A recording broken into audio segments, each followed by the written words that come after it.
Ingat, ruh atau roh wong Jawa di dalamnya ada rasa atau iman, di dalam rasa ada cahaya, atau bisa kami sebut sebagai nur makrifat. Di dalam cahaya itu ada hidup atau sesuatu yang tidak bisa kami sebut. Itulah bahasa syariat disebut Allah. Jadi si ruh ini akan mendapatkan cahaya makrifat atau disebut cahaya basiroh manakala si ruh ini melaksanakan ilmu, amal, dan istiqomah. Prakteknya ya nopo? Rasa itu, iman itu prakteknya bagaimana? Inilah Pak yang masuk di dalam surah Al-Anbiya 78 dari tauhid la ilaha illa anta yang kami sebut sebagai al-dzikru bisiril asrar. Bagaimana cara mengesahkan Allah? Tentunya ini di kalangan ahli hakikat, ahli tahqiq niki. Sehingga di situ tidak akan membahas tentang masalah materi, tentang masalah hayat dunia, mboten membahas. Makanya hati-hati ketika kita bertaklim, belajar yang katanya ikut dinut tauhid, bahas tauhid, ning ada juga ujung-ujungnya nanti mengarah kepada duniawiyah. Ada seperti itu. Hati-hati. Bapak Ibu, maksud pembahasan kita tentang cahaya basiroh ini bagaimana caranya tidak mudah cahaya itu suram bahkan mati. Bagaimana? Sebab orang-orang yang hatinya sudah diletakkan Allah cahaya basiroh niki, saya katakan tadi tidak semua orang, hanyalah mereka yang sudah memahami hatinya, menerima tentang pengajaran dinut tauhid, wayattabi'una aksan, dan dia melaksanakan petunjuk-petunjuk, mengikuti petunjuk-petunjuk di dalam pengajaran itu untuk mengikis habis syirik-syirik di dalam hati kita, termasuk syirik khafi. Dengan begitu akhirnya akan bisa sampai liqa pada Allah.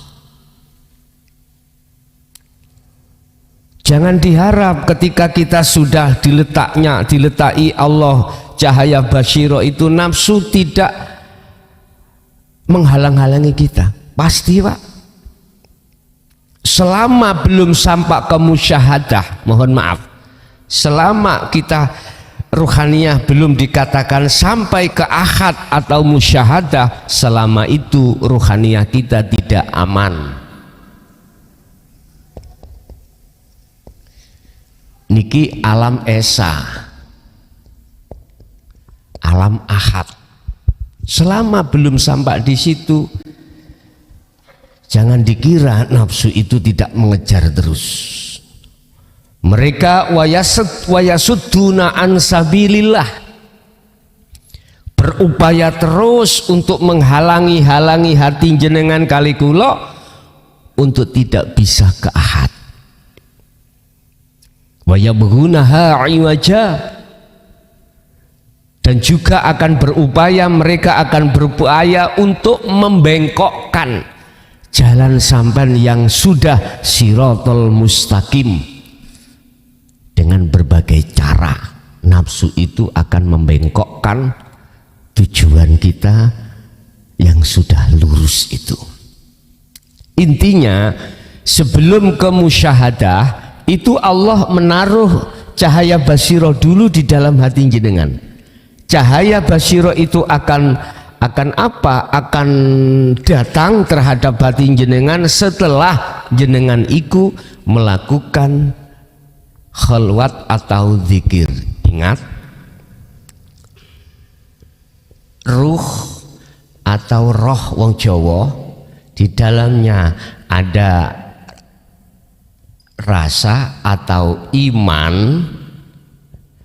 di dalam rasa ada cahaya, atau bisa kami sebut sebagai nur makrifat. Di dalam cahaya itu ada hidup atau sesuatu yang tidak bisa kami sebut. Itulah bahasa syariat disebut Allah.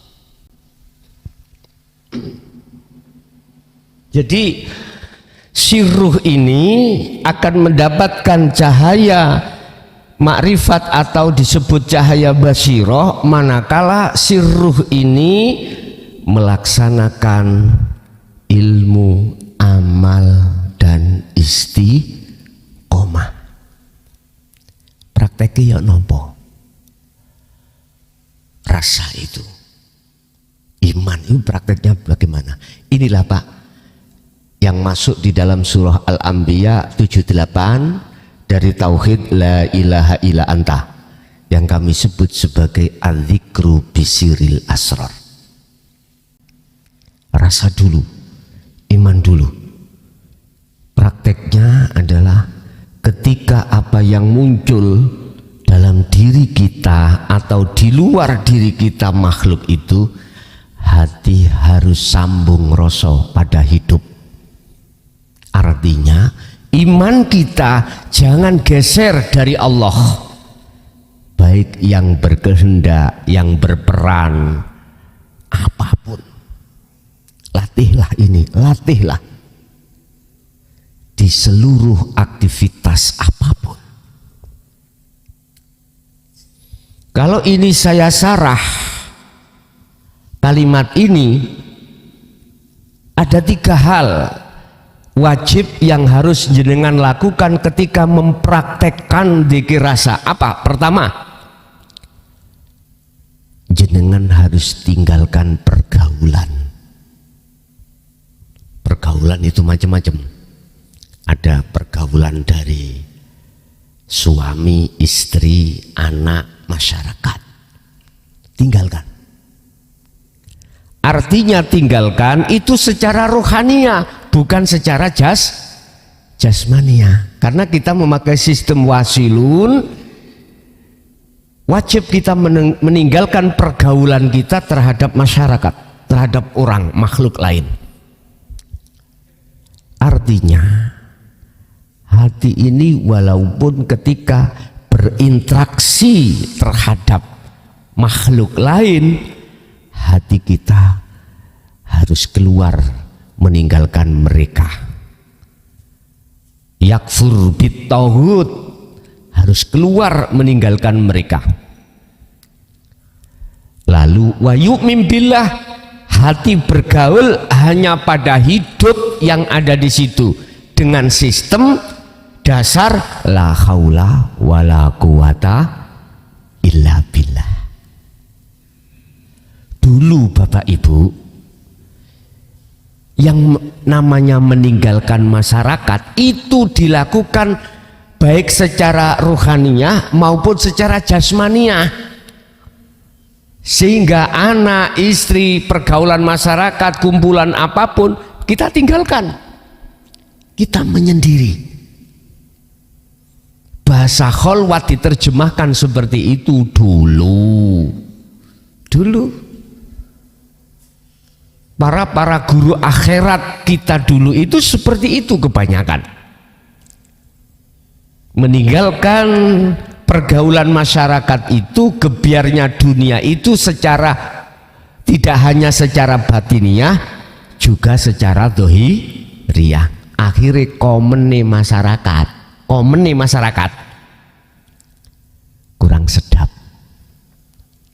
biasanya kita itu sholatnya di masjid jamaah, tidak, sholat di rumah sendiri, seperti itu.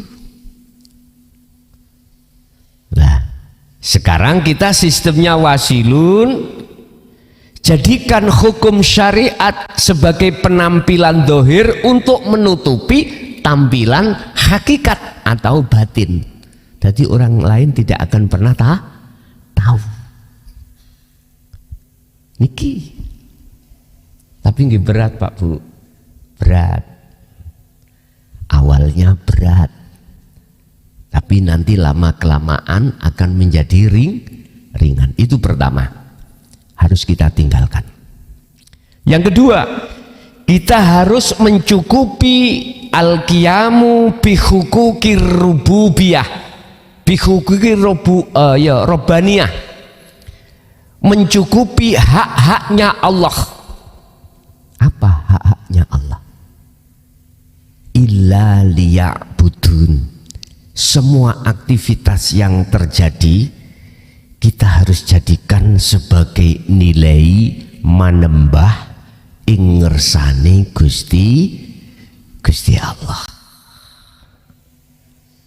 Entah itu sholatnya, entah itu zakat, puasa, haji, atau entah itu kerjaannya, entah itu makannya, aktivitas apapun, selalu mencukupi hak-haknya Allah.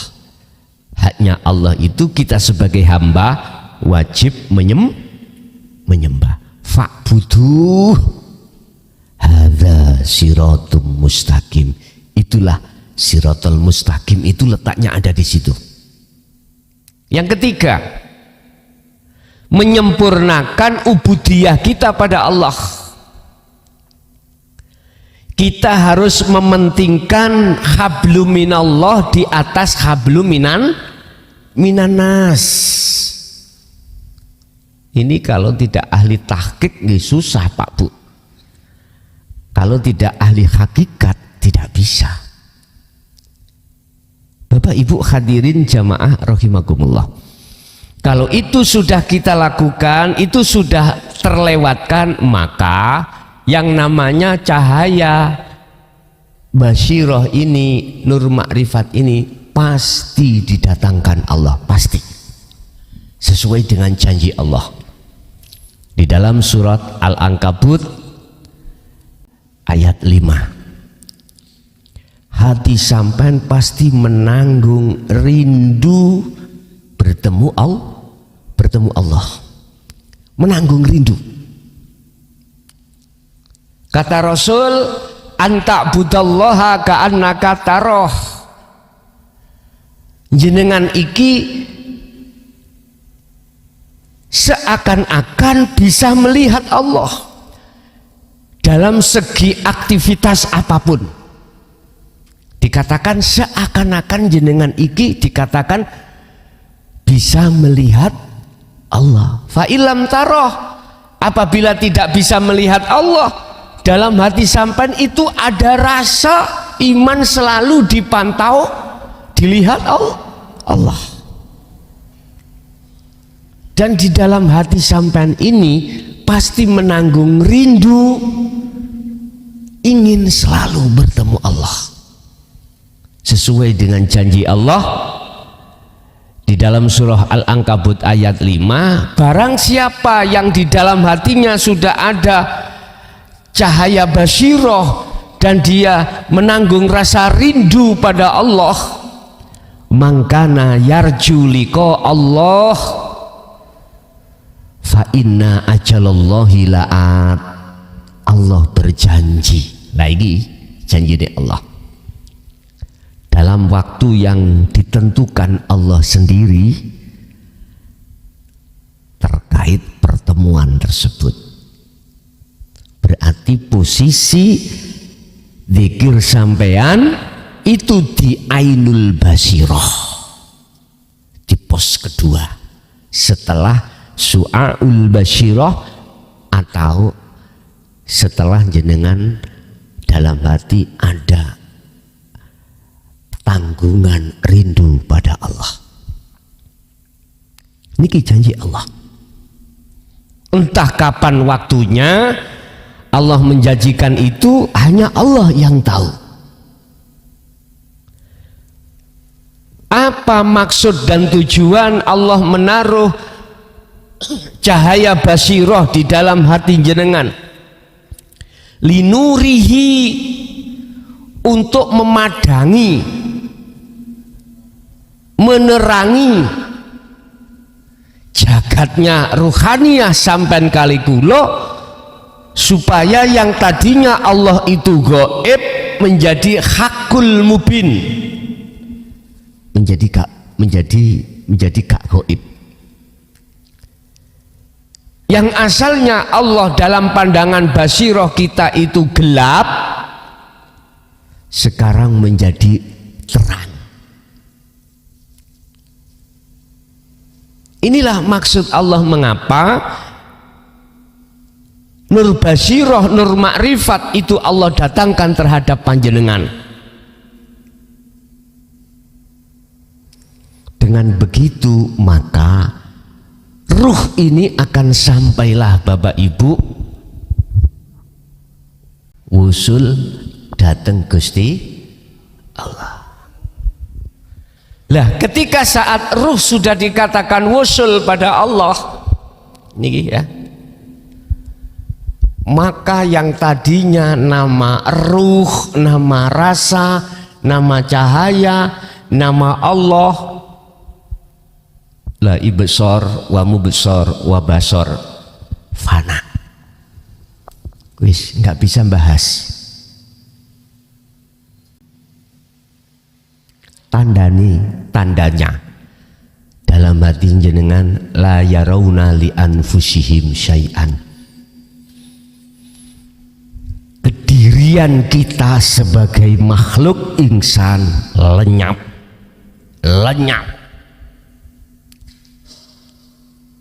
Inilah yang kumaksud yaumil qiyamah, hari kiamat. Dikatakan hari kiamat, seluruh musno, hilang sudah.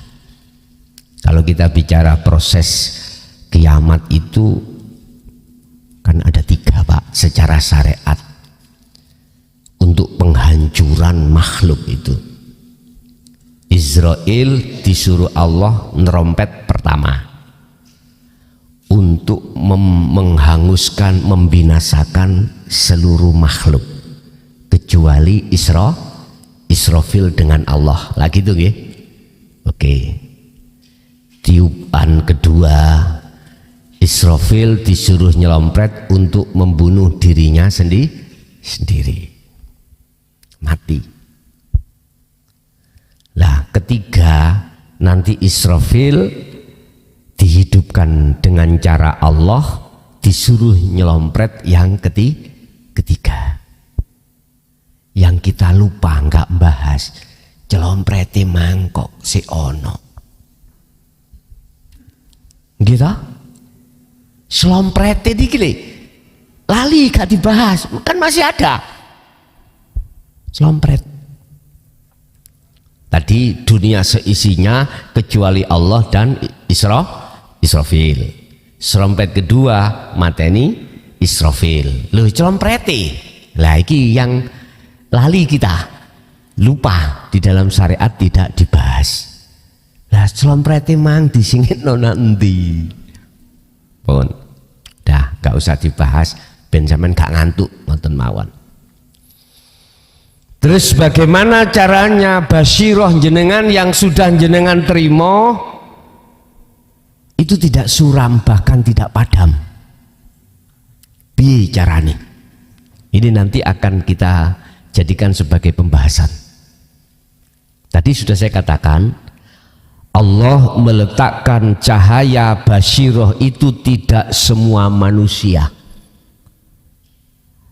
hanya diberikan mayyasha, hamba yang dikehendaki. Tandanya hamba yang dikehendaki adalah mereka yang sudah bisa menerima ajaran hakikat.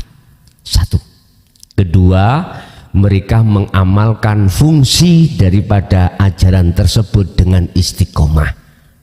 Berarti dia selalu kholwat, selalu zikir dalam setiap aktivitas apapun. Baru cahaya basyirah itu didatangkan Allah. Nggih mboten langsung 220 watt apa jenenge voltase ndek ya merambat. Pertama 5 volt, 10 volt, 20 volt. Mesti Gusti Allah itu mendatangkan itu enggak langsung 220. Voltasenya itu tidak 220. Tergantung ampere sampean kali piro. Kali kula niki berapa ampere? Kan kalau rumus listrik kan gini. Volt kali ampere menjadi watt. Nah gitu toh. Watt piro? Misali watt listrikku itu 450, berarti pembagiannya itu adalah 220 kali berapa ampere kali 2 ampere. Nanti kalau kita gunakan lebih daripada 240 watt listrik itu mesti meterane jeglek. Bisanya enggak jeglek, ampere sampean tambahi. Tadi kan 2 ampere, 220 kali 2 berarti 440. Nggih ya leres ah. Tambahi. Makanya di desa kan biasa ngene. Ayo diunggahno wate. Lah ngoten nggih. Yang dari 450 menjadi 900, yang 900 menjadi 1000 berapa itu, ya toh? PLN itu hanya menambah ampere. Lah ampernya itu ada di NCB niku. Makanya nek listrik sampean jeglekan ampere gede dong. Misalkan iki mang ampere 4, kok jeglekan, itu berarti penggunaan sampean itu melebihi kapasitas. Berarti satu-satunya jalan harus sampai naikkan ampernya. Taruh aja ampere 12 kuat nanti, tapi yo harus laporan terhadap PLN. Nanti pajaknya sampai tambah munggah. Bon, itu bahasa kelistrikan seperti itu. Bon, basiroh kita diturunkan Allah itu di angka berapa? Voltasenya berapa? Itu Allah sendiri yang menentukan. Kita cuman menjalankan niki, ruh ini menjalankan zikir rasa. Su'aul basirah, zikir sirul asrar di dalam zikir sirul asrar di zikir su'aul basirah di dalam sirul asrar. Rasa pertama disik. Iman harus diasah terus setiap saat dan waktu. Biasanya itu disertakan zikir sir, dalam hati mengucap Allah, Allah, begitu. Gak apa-apa. Itu memang latihannya seperti itu. Bon. Bismillahirrahmanirrahim. Qala musannifu rahimahullah. La yusyakkikanaka, ojo nganti duweni kemamangan ning ati sira. Kemamangan dalam hal perjalanan sampean ke Gusti Allah iki lho. Jangan punya kemamangan. Fil wa'di ing dalem janji Allah. Apa janji Allah? Pertemuan. Atau bahasa umum fil wa'di iki perjanjian tentang takdir. Takdir. Kadang jenengan iki lewat ilham, lewat khotir, lewat mimpi, jenengan iki dikasih Allah tahu tahun tahun 2025 ada goro-goro besar, misali itu janji Allah. Misalkan jenengan tahunya itu dikhabari Allah, bisa juga lewat mimpi, lewat ilham langsung pada saat jenengan zikir, atau lewat khotir, makhluk warid malaikat dari Allah, dibilangin tahun 2025 ada goro-goro menung. Iki secara umum. Tapi fil wa'di, masalah janji ini secara pribadi adalah janji pertemuan terhadap Allah.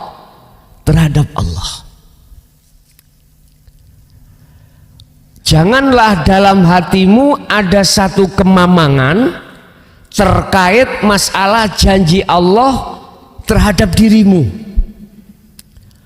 Opo adamu wuku'il mau'udi, ora anane tumibane perkara sing den janjekake. Wa inta ayyana wa inta ayyani wa inta ayyini wa inta ayyana, atau senajana walaupun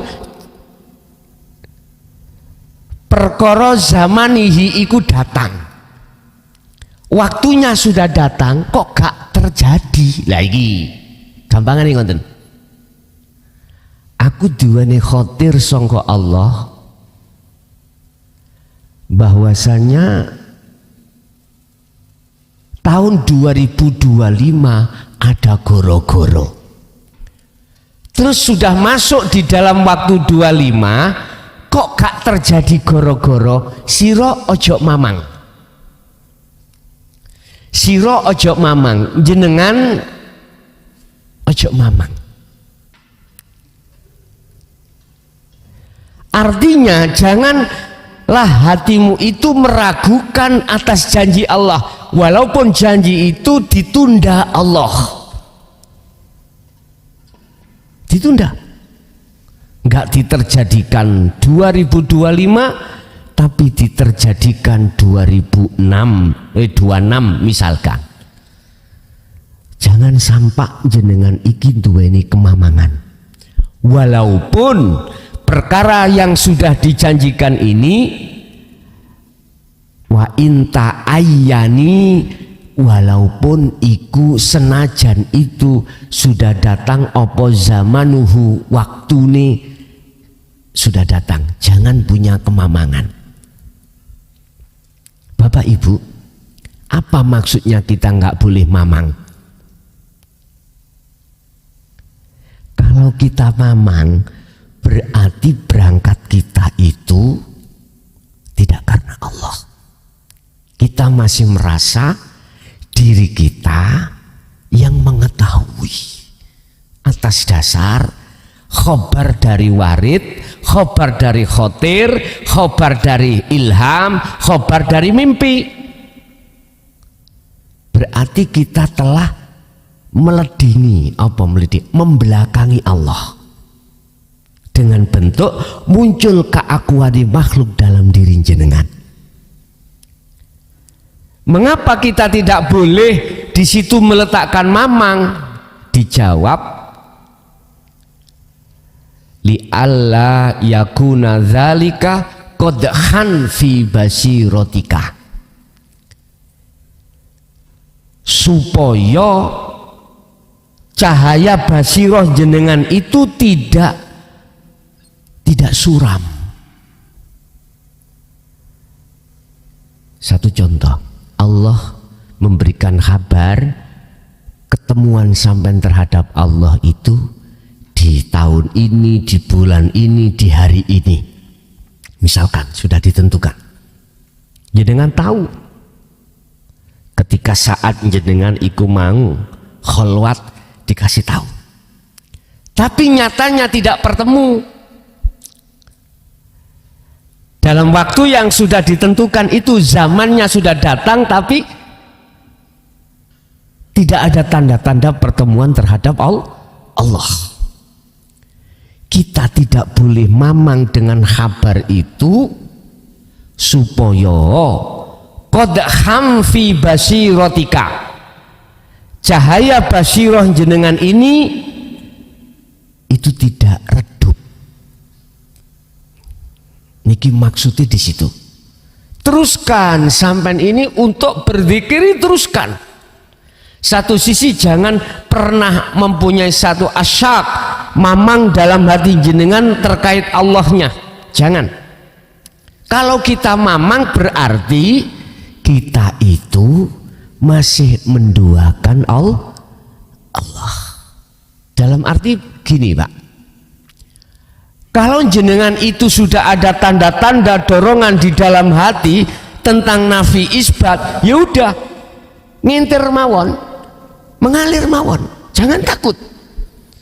Kadang-kadang kita takut syirik, kita takut salah. Nggak usah ada kemamangan. Loh, kok dalam hatiku ada dorongan kok mengatakan innani anallah. Ya udah, ngintir mawon, mengalir aja lah, mengalir. Ingat, prinsip daripada sirul asr adalah Allahu khalaqakum wa ma ta'malun. Apa yang muncul dan timbul dari diri jenengan itu hakikatnya itu dari Allah. Mohon maaf, saya kasih contoh. Depan saya ada air. Akal bicara, air itu mesti ada manfaatnya. Air itu bisa bermanfaat. Buktinya bisa menghilangkan rasa dahaga, bisa mendatangkan rasa segar, bisa kita buktikan kita minum. Akal bicara, kalau kita tidak minum nggak mungkin rasa dahaga itu hilang, rasa segar nggak akan terasa. Akal. Akhirnya nafsu mendorong hati kita untuk beriman terhadap makhluk yang berupa air. Itu bisa mendatangkan manfaat. Tapi kita lupa. Dalam surat As-Saffat kalau nggak salah, innahu bikulli syai'im muhit. Sesungguhnya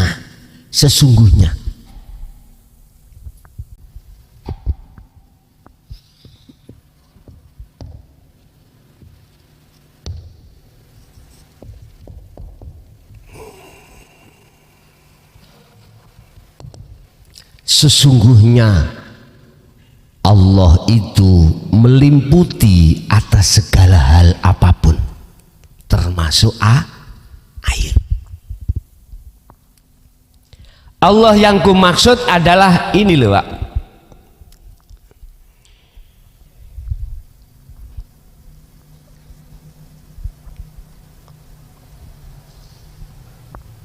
Mengapa harus ada bunderan? Ya ben Allah dikenal. Bunderan ini duniawiyah. Nah ini tak busuk. Bagaimana jenengan mengenali Allah?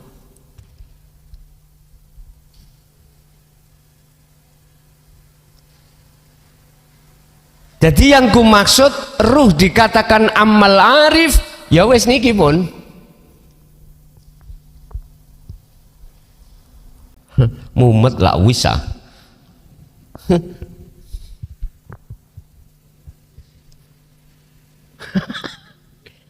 Boten, jangan khawatir. Allah membimbingmu.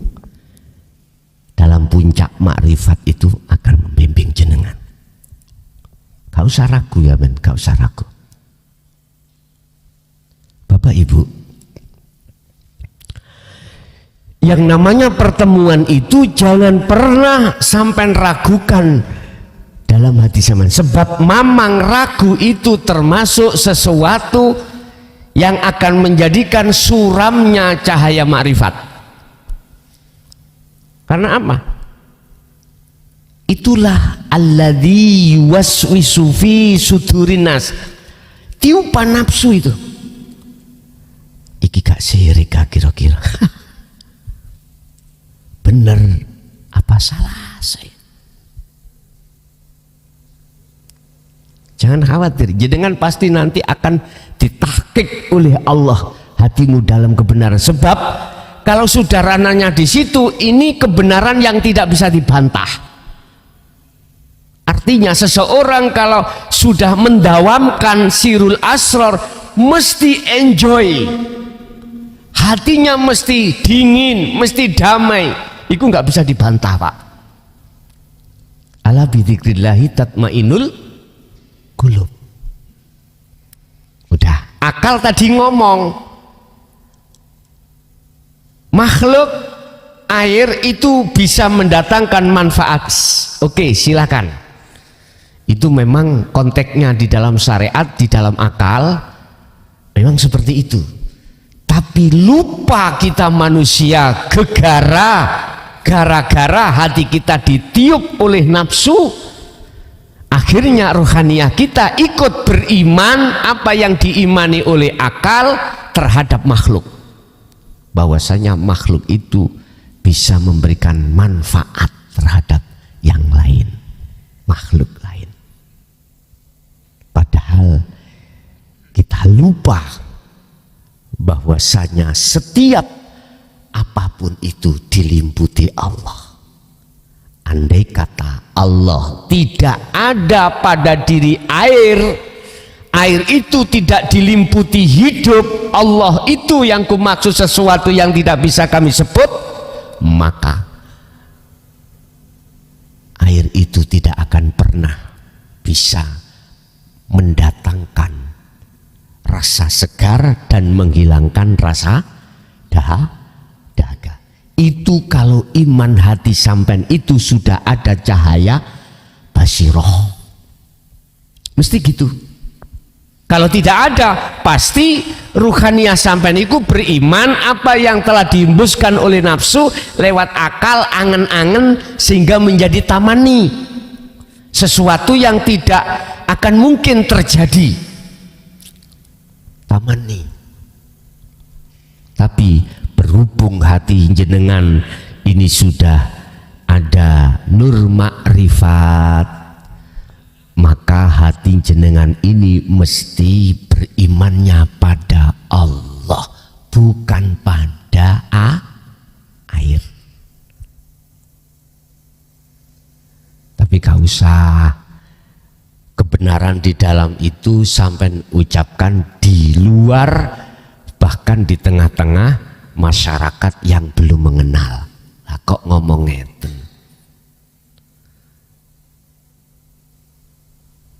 Nyun sewu. Jadi ngomong no banyu itu Allah. Lah ngomong apa gak bingung no? Goncang Bapak nanti, goncang. Banyu itu Allah, buktinya bisa mendatangkan seger. Lah, iki sing gak paham, mesti mendakwa jenengan itu orang yang tersesat. Seperti itu. Gak usah, kebenaran cukup dalam hati jenengan. Bon. Jadi jangan punya ada mamang kalau segernya itu songko Allah. Jangan mamang. Dan ini Bapak Ibu, bagi jenengan yang basirohnya itu sudah voltasenya itu sudah agak tinggi, nggak akan mamang. Nggak akan mamang, karena Allahnya sudah hakul yakin, Allahnya itu sudah hakul mubin terhadap diri jenengan. Sehingga secara lesan jenengan mengatakan air, secara hati jenengan mengatakan Allah. Pun. Lah supaya jenengan iki basiroh itu mencorong terus, caranya ya sampai perbesar zikron kathiron. Ya ayyuhalladzina amanu dzkurullaha dzikron kathiron. Perbanyak ilingmu nang Gustimu, perbanyak sadari hatimu terhadap Allahmu atau hidup yang ada dirimu sebagai sang yang berperan. Perbanyak iman yang di situ. Ini maksud mengapa kita tidak boleh mamang, tidak boleh ragu. Kadang-kadang ngeten Pak, nyun sewu, muncul makalah apik sangka Allah, nek elek sangka nafsumu sendiri. Lah iki bahaya. Mosok sih Gusti Allah itu dilokalisasi? Mosok sih Gusti Allah itu nyolong, mencuri? Itu loh Pak Bu ya. Masa sih di situ Allah yang agawe jelek? Akhirnya mamang kita dengan makalah ini. Kalau bagus itu datangnya dari Allah. Contoh kita melakukan sholat, melakukan zakat, puasa, haji, jelas mengatakan datangnya dari Allah. Terus di luar perkara yang bagus yang disebut sebagai maksiat, itu datangnya dari nafsumu sendiri. Wis, akhirnya ada dua penguasa ini. Jenengan mamang. Masa sih Gusti Allah itu dimaksiat? Pengaruh-pengaruh hal seperti ini Bapak Ibu mesti terjadi terhadap siapapun awal-awal manakala proses sampean iku mengenal tentang masalah dzikir rasa. Wis sudah biasa lah Pak, itu sudah biasa. Nah terus langkahnya bagaimana biar mamang itu jenengan itu tidak ada? Udah perbesar zikir rasa jenengan, dengan begitu nanti akan dengan sendirinya akan hilang. Yang tadinya kita ada kemamangan iman tentang sing dimaksiat miturut syariat, gak mungkin nanti akan berkata ada selain Allah di situ. Kan sudah jelas. Innahu bikulli syai'im muhit. Bikulli syai' niku tanpa ada keterkecualian. Setiap apapun itu mesti dilimputi Allah. Mungkin bisa dilihat dalam surah Al-Qasas ayat 56. Ini terkait langsung makhluk selain Muhammad Rasulullah. Hanya Muhammad Rasulullah yang dihitopi. Ini tadi kan air. Oke, air sampai bisa menerima. Kalau semua itu datangnya Allah. Dari Allah, bukan dari air. Oke. Sekarang sampai dihadapno surat Al-Qasas 56. Allah katakan innaka la tahdi man ahbabta. Ini Pak. Bahasanya innaka la tahdi man ahbabta.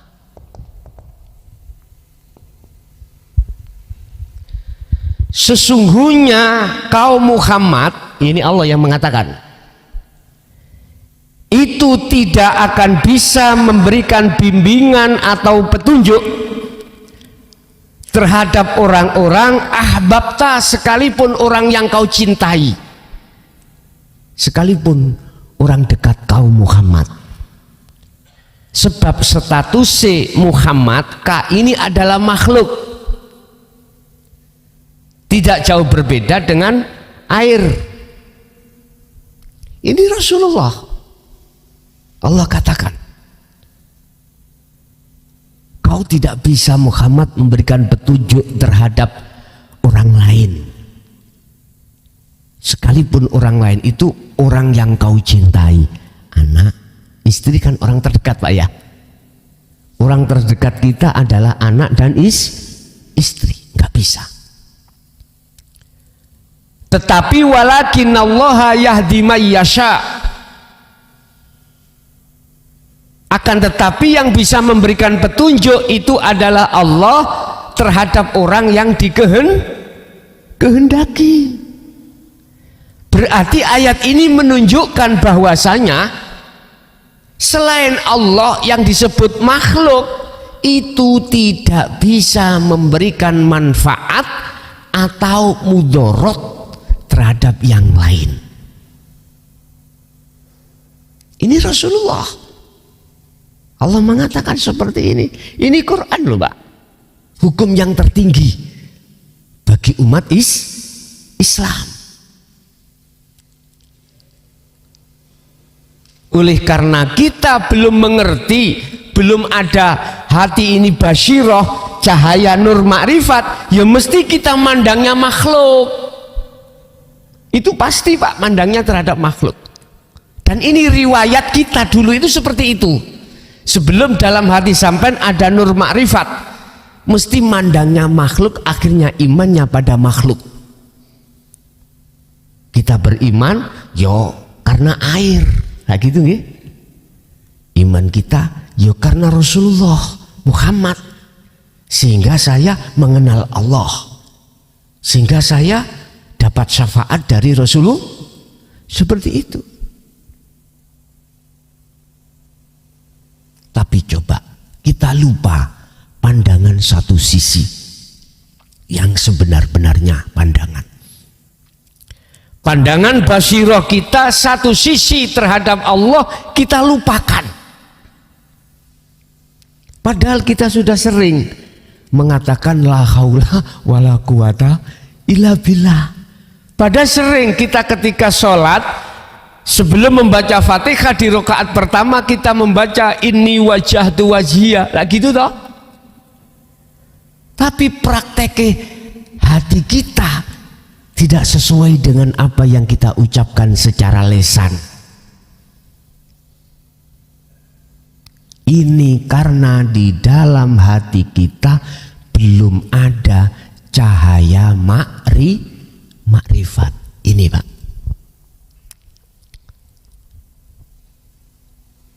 Ini belum ada, sehingga kita selalu bantah aja kalau didatangkan ilmu tentang masuk di dalam dunia hakikat, membantah.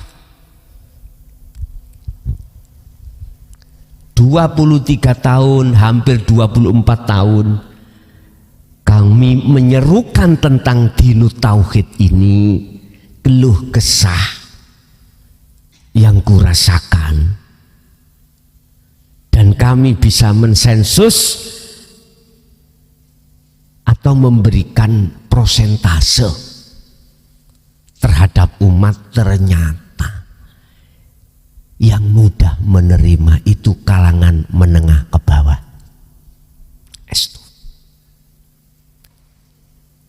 Kalangan menengah ke atas terkait masalah keilmuannya, terkait masalah kedunianya, keduniawiannya, itu menengah ke atas jarang yang mau. Oleh karena sudah kadung kedisian, kedahuluan alim, kedahuluan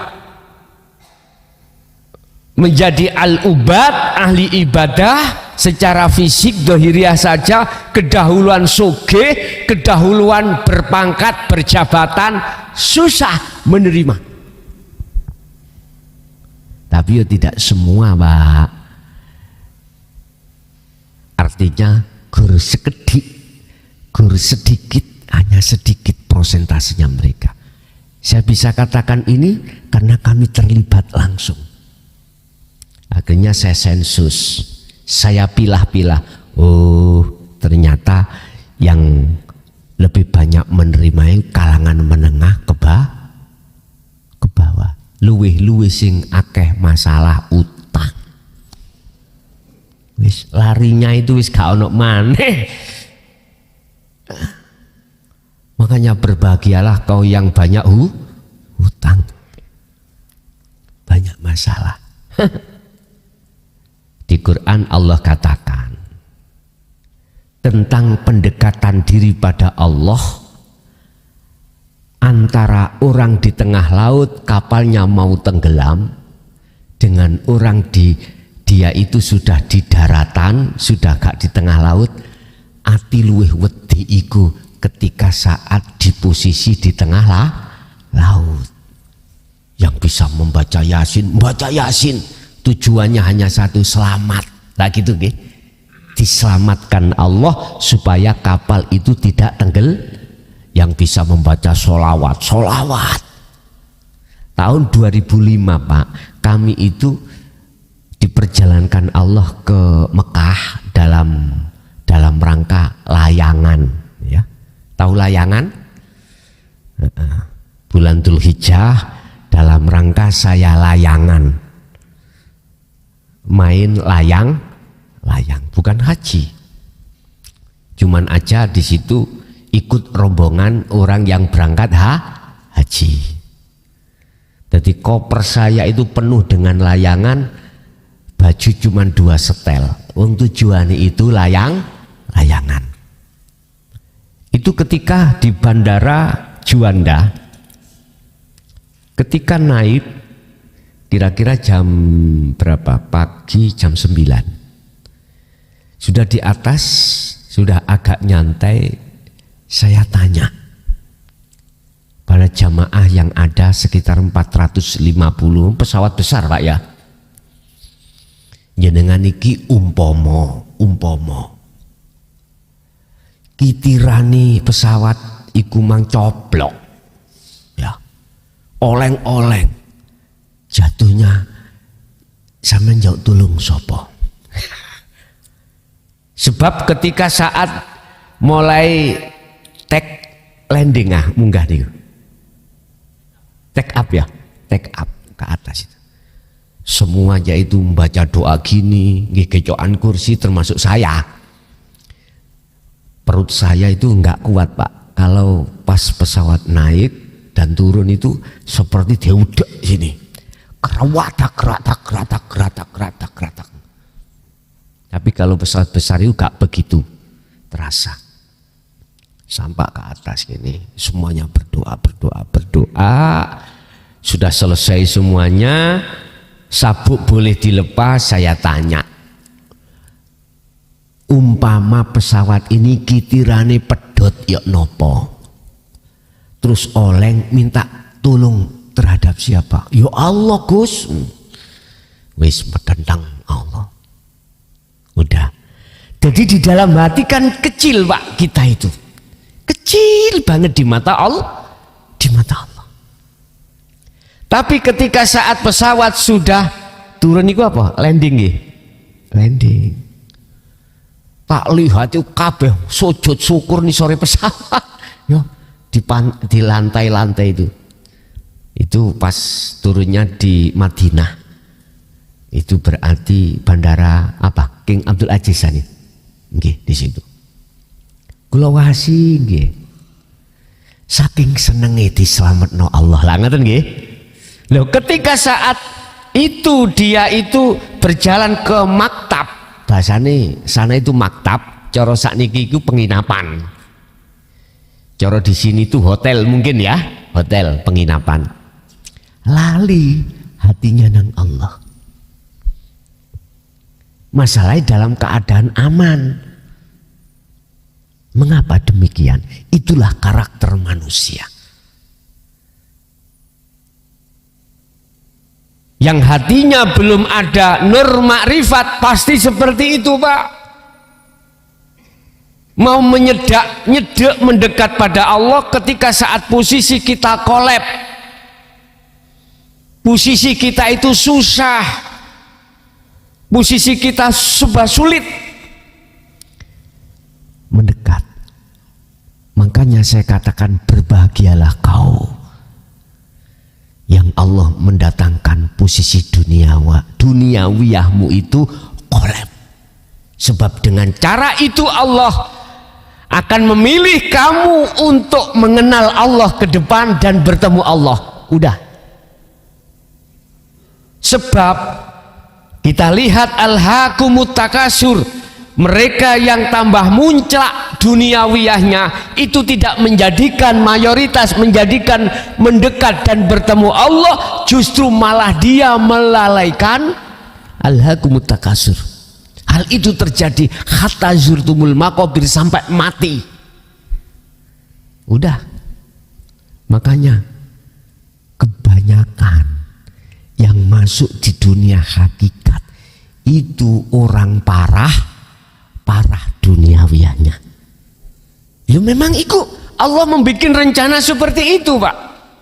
Ingat di dalam makalah Syekh Ibnu Athaillah, nanti kita akan sampai pada makalah ketika saat hati seseorang ruhaniyah itu ada condongan millata Ibrahim Hanifa kepada Allah, Allah akan memutuskan hubungan ruhaniyahmu dengan hayatat dunia. Itu pasti. Secara ruhaniyah, batiniah pasti Allah putuskan. Sebab dengan cara Allah memutuskan inilah jenengan iki soyo suwe lama kelamaan cahaya makrifat sampai bertambah benter, bertambah bersinar. Apakah itu juga mengimbas pada jasmaniah, dohiriyah, dunia saya juga buruk? Bisa jadi. Tapi ya tidak selamanya seperti itu. Jenengan pun salah paham. Mesti kok jadi wong melarat dohire, belum tentu. Kalau sudah ada di situ ajaran itu meninggalkan duniawiyah, mesti jasadnya nanti duniawiyahnya itu kolab, belum tentu. Cuman kebanyakan proses berangkat Allah untuk menyadarkan hamba yang dikehendaki, yang asalnya dia selalu lalai pada Allah disebabkan kemewahan duniawiyah, dia dijatuhkan dalam wilayah, dia itu dunianya secara dohiriyah itu terpuruk.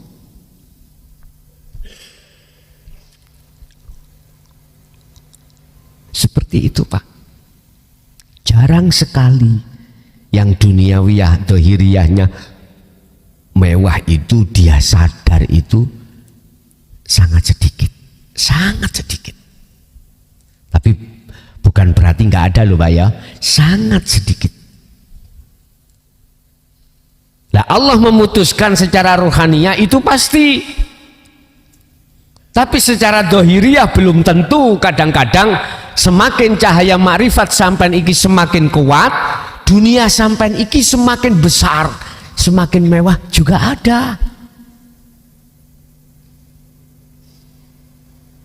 Syekh Abu Hasan As-Sadzili contoh, termasuk Rasulullah contoh, mewah duniawiyahnya, tetapi beliau oleh karena hatinya menyibukkan dirinya pada Allah, akhirnya status dia itu sebagai tukang parkir. Mewahnya duniawiyah itu untuk umat, tidak untuk kaya diri sendiri. Dalam arti asyahok, mesti loman, Pak. Orang seperti itu mesti loman, selalu loman. Apalagi mendengar ini untuk agama, loman sekali. Karena memang ada yang dipakai. Lah potongan-potongan kita nggak ada yang dipakai, apa nih?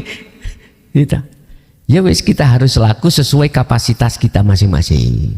Udah jalan aja. Yes. Tidak boleh mamang kalau itu betul-betul Allah, walaupun di posisi secara syariat koyoke disebut maksiat, koyoke disebut elek, tetap hatimu harus beriman bahwasanya semua itu mata malun datangnya dari Allah. Jangan bicara makhluk, jangan. Kita mengatakan ikut taat itu maksiat karena versi dari sisi syariah, dari sisi akal, dari sisi zahiriyah. Kita sholat ikut taat, kita ngerasani wong iku maksiat, hibah orang maksiat. Ya, hukum syariat seperti itu memang. Memang ditata seperti itu supaya kita tidak condong hati itu, jasad itu berbuat maksiat. Tapi iman di dalam hati jenengan tetap harus sekali Allah tetap Allah. Jangan mamang Pak, iman sama jangan mamang. Terus lantas jangan disimpulkan gini, berarti Gusti Allah maksiat ya. Berarti Gusti Allah sholat ya. Tambah bingung maneh sampean. Jangan pernah mengkaitkan nama-nama di dalam apa yang dinamakan syariat tentang taat dan maksiat. Udah, jangan kaitkan ini. Cukup Anda sibuk untuk ini wajah tu wajhia, menghadapkan wajah ruh sampai terhadap hidup. Yang hidup itu di mana-mana dan tidak kemana-mana. Fa aina ma tuwallu fa thamma wajhullah. Dimanapun kau mengarah, di depanmu itu ada wajah Allah. Ya ini loh Pak. Udah, sibuk itu aja. Lah, olehnya kau menghadap hanifan. Lah niki hanifan itu maksudnya mancep, udah sampai jelek, ngaten dah. Condong betul. Jadi biar tidak bisa digoyah oleh nafsu. Laksana cara orang memaku paku di papan, ya jangan kita palu satu kali setengah dibiarkan, jangan, teruskan sampai habis ke dalam biar gejokane kuat. Ingat, semakin ke dalam Pak tukang nutuke tidak pernah berhenti. Jangan heran kalau semakin dekat pada Allah, semakin diuji, ditutup sampai selesai. Tujuannya untuk menguatkan tauhid sampean, menguatkan makrifat sampean datang Allah. Olehnya Allah menguji sampean dari garwa, dari anak, dari harta benda sampai dihabiskan sesungguhnya. Itu maksudnya supaya tambah kuat tauhid iman sampean datang Gusti. Kadang salah pengertian. Tetangga kita yang salah pengertian, akhirnya kita juga katut ikut. Kuwi mlebu jalur hakikat. Dunyamu iku tambante iku menunjukkan bahwasanya kau tersesat. Kita katut. Akhirnya kebanyakan begitu. Ukuran orang-orang syariat itu, Pak, orang syariat saja ukurannya ndelok dunya. Semakin jenengan sregep nang masjid, dunyane kok sukses, oh iki hidayah, bukan istidraj. Lah ngoten nggih? Bukan penglulu. Mesti seperti itu. Padahal sesungguhnya kebenaran itu apakah itu istidraj penglulu ataukah hidayah dari Allah? Ukurannya hati itu semakin tajam ingatnya pada Allah, apakah semakin tajam lalainya pada Allah? Bukan ukuran fisik mewah dan tidaknya, bukan itu Pak. Andai kata jenengan ikut dihadapkan semakin susah duniawiyahnya, kok hati sampean juga ikut susah. Lah niki sing ajur geblak kimbing iki. Sing ajur dunyane ajur, dohire ajur, hatinya juga melok ajur. Tapi jikalau itu justru hati sampean bertambah tenang, damai, maka inilah hidayah. Ya dengan dunyane tambah mau wewah, hati sampean iki kok tambah lalai pada Allah dikarenakan bersukaria terhadap hayat dunia. Jelas iki adalah istidraj. Oke, duniawiyah secara non fisik. Misalnya kita itu punya status, Pak, tokoh masyarakat atau tokoh agama, kita punya level, punya status kiai atau ustadz, karena memang kita alim. Umpama ini awal hanya punya pengikut puluhan, bulan depan ratusan, bulan depan mana ribuan.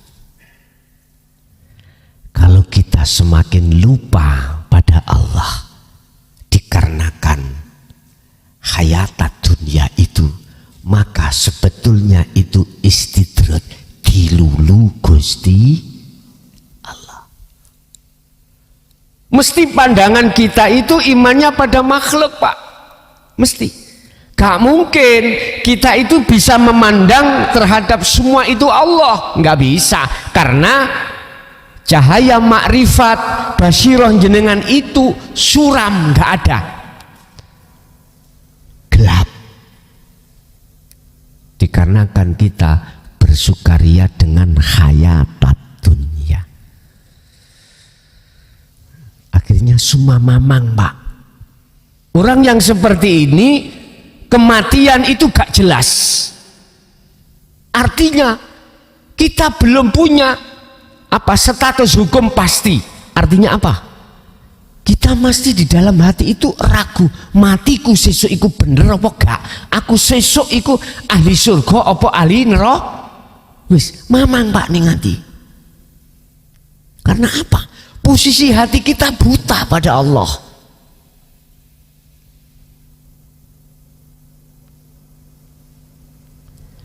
Bapak Ibu, ini sangat bahaya buat kita dalam keadaan posisi seperti ini, sangat bahaya.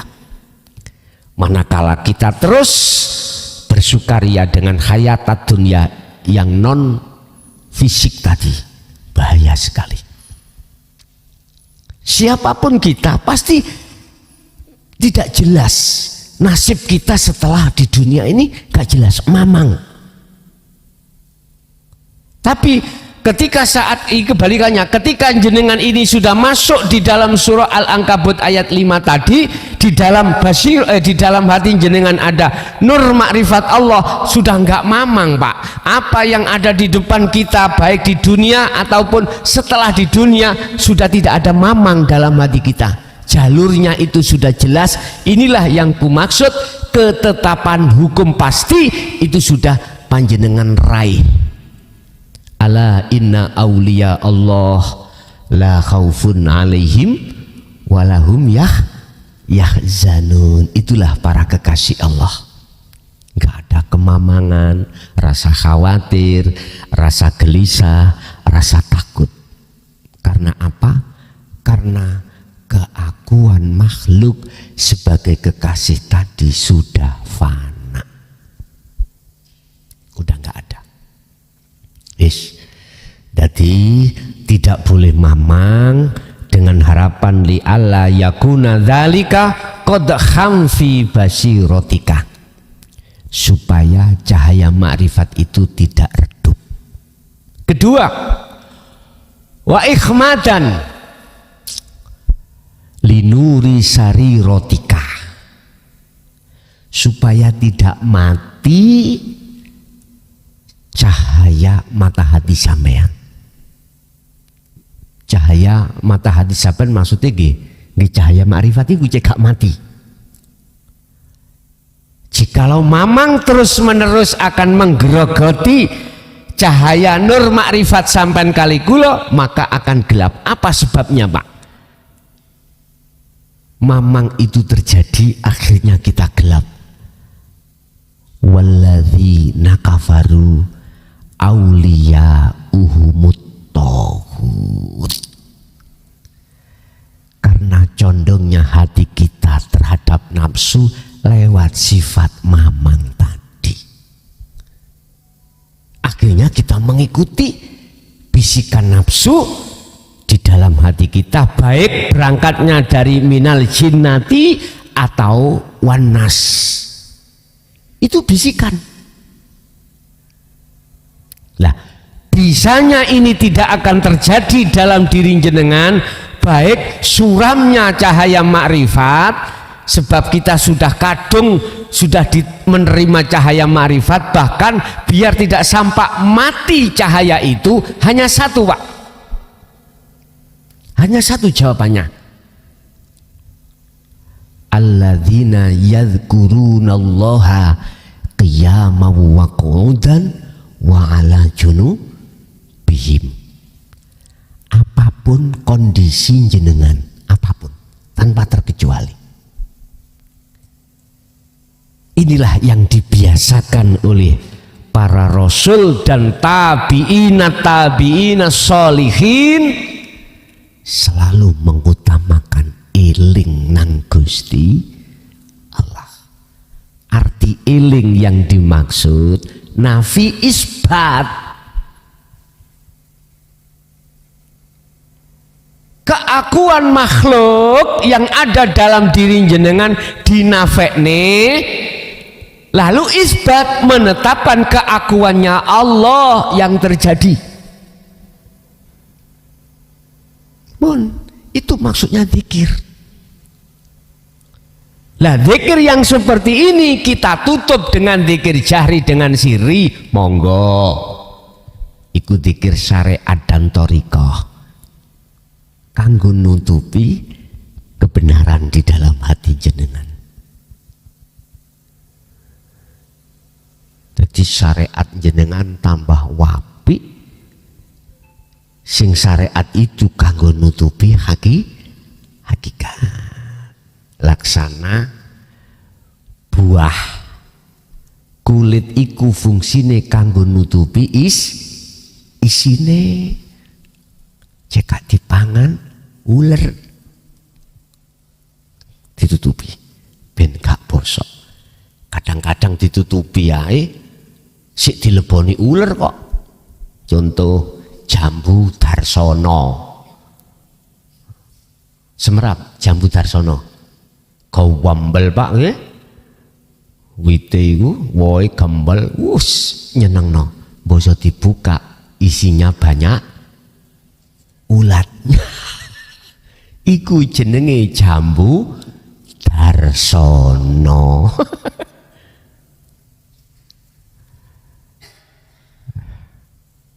Sebetulnya kulit itu kanggo melindungi, fungsinya kanggo nutupi apa yang ada di dalam. Okay. Tapi tidak menjamin mesti aman. Tidak bisa menjamin mesti aman. Bukti ini jambu darsono tadi. Kadang-kadang pelem juga begitu kok Pak, dileboni lalat. Lah wonten sih ngaten nggih. Biasanya itu ulat kok lalat, ulat. Hati juga begitu. Piye? Amriye supaya jenengan iki ruhaniyah sampean aman dari nafsu, hanya satu, alladzina yadhkuruna qiyaman wa qu'udan, yadhkurunallaha qiyaman wa qu'udan wa ala junubihim. Baik ketika Anda berdiri, ketika rukuk, ketika sujud, ketika duduk, ketika berbaring, beliau-beliau itu selalu menyibukkan zikir, ingat pada Allah. Selalu. Itu hanya satu caranya supaya nur makrifat Anda itu tidak buram dan atau bahkan mati. Itu sampai watifahkan, istiqomahkan dalam setiap kondisi apapun. Jangan khawatir tentang urusan duniawiyah, jangan khawatir, jangan mengkhawatirkan terhadap Allah Anda.